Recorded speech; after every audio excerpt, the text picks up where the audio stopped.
वहीं बिहारशनाह के बीच मोकामा में हत्या, हिंसा और साजिश की वजह से तनाव बढ़ गया है। सियासत भी गर्मा गई है। कल वहां जनसुराज के एक समर्थक दुलारचंद यादव की बेरहमी से हत्या कर दी गई। चुनाव प्रचार के दौरान उसे पहले गोली मारी गई, फिर गाड़ी से कुचलकर मार डाला गया।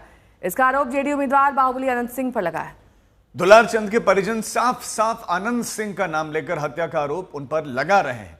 उन्होंने बाकायदा पुलिस के सामने बयान भी दिया है और एफआईआर दर्ज करवाई है। एफआईआर में जेडीयू उम्मीदवार अनंत सिंह के साथ साथ कुछ अन्य लोग भी नामजद आरोपी बनाए गए हैं। हत्या और कई अन्य धाराओं में एफआईआर दर्ज हुई है। इस संगीन वारदात के बाद से मोकामा में तनाव है, लिहाजा वहां भारी पुलिस बल की तैनाती की गई है। दुलारचंद यादव की हत्या में पथराव, पिटाई और गोली जैसा माहौल अब मोकामा में है। परिवार में मातम और गुस्सा है क्योंकि नेताओं के आने की होड़ तो लगी है, लेकिन किसी तरीके से ये जांच की दिशा तय नहीं हो पा रही।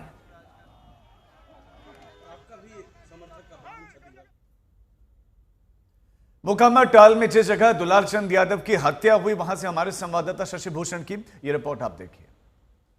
मोकामा में चुनावी रंजिश को लेकर के जो हत्या हुई दुलारचंद यादव की, वो किस जगह पे हुई, इस वक्त हम वहां से ग्राउंड रिपोर्ट कर रहे हैं। देखिए, यही वो जगह है जो कल गवाह बना इस पूरी गोलीबारी का, जिसमें दुलारचंद यादव की जो मौत है वो हो गई।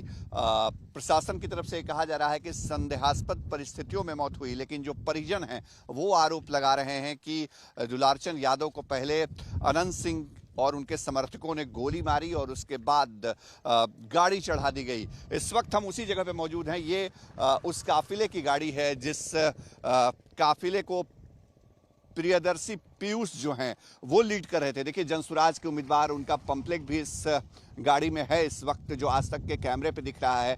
और नीचे भी अपने सहयोगी नदीम से कहेंगे, देखिए ये पीयूष प्रियदर्शी का जो पंपलेट है वो है और इस गाड़ी को उनके काफिले में शामिल किया गया था। और दूसरी गाड़ी देखिए, यहाँ नीचे भी एक गाड़ी है जो यहाँ पर नीचे जो नहर पाइन है उसमें जाकर के गाड़ी नीचे गिरी हुई है और जो निशान है वो आपको देखने को मिल सकते हैं। जो हिंसक झड़प यहाँ पे हुई, बताया ये जा रहा है तकरीबन 3 बजे का वक्त था जब पीयूष प्रियदर्शी अपने काफिले के साथ जनसंपर्क अभियान चला रहे थे और दूसरी तरफ अनंत सिंह भी जनसंपर्क अभियान चला रहे थे। और ये मोकामा टाल का इलाका है, बसावन चक ये जगह है जहां पर हम मौजूद हैं और ये भदर थाना के अंदर आता है।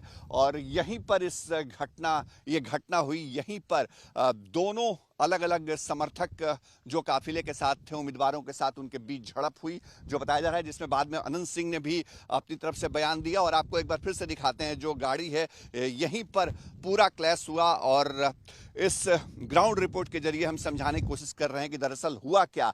इस पतली सड़क पर दोनों उम्मीदवारों का काफिला जो है वो आमने सामने आया, जो टकराव की स्थिति है वो बनी। और उसके बाद जो परिजन आरोप लगा रहे हैं दुलारचंद यादव के, वो ये कि गोली मारी गई पहले दुलारचंद यादव को और उसके बाद फिर गाड़ी उन पर चढ़ा दी गई। और दुलारचंद यादव की हत्या के बाद परिवार सहमा हुआ है। उनके परिजन आशंका जता रहे हैं कि यदि पुलिस ने सख्त एक्शन नहीं लिया तो परिवार वालों की भी हत्या हो सकती है। मोकामा में कल जो घटना हुई उसके बाद हम इस वक्त तारतर गांव पहुंचे हैं और यहाँ देखिए ये बहुत गम का माहौल है। यहाँ पे जो दुलारचंद यादव हैं उनके परिजन हैं यहाँ पे और अभी भी जो मांग है न्याय की वो की जा रही है परिजनों की तरफ से। क्या अनंत सिंह गाड़ी से उतार के गोली मार दिया, अनंत सिंह मर्डर किया है, अनंत सिंह मर्डर किया, गाड़ी से उतार के गाड़ी से कुचल दिया, पहला गोली गोड़ में मारा है। रात के सरकार आया था बिना नंबर के गाड़ी लेके, सरकार भाग रहा था लहास लेके, दुलारचंद यादव के लहास में जलावे।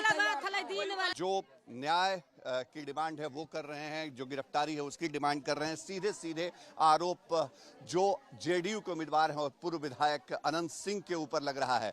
और इस वक्त आपको देखिए हर तरफ दिखाते हैं, जो गम का माहौल है, गुस्सा भी है कहीं ना कहीं।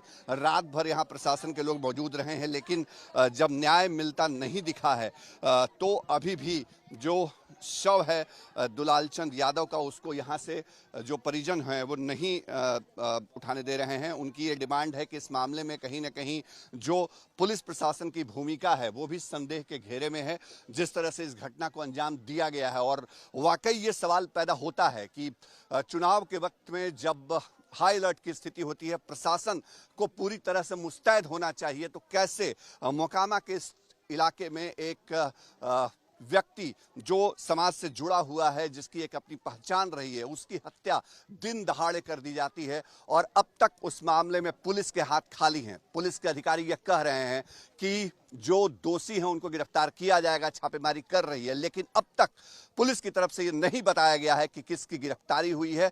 और यही गुस्सा है यहाँ पर ग्रामीण लोगों के बीच में।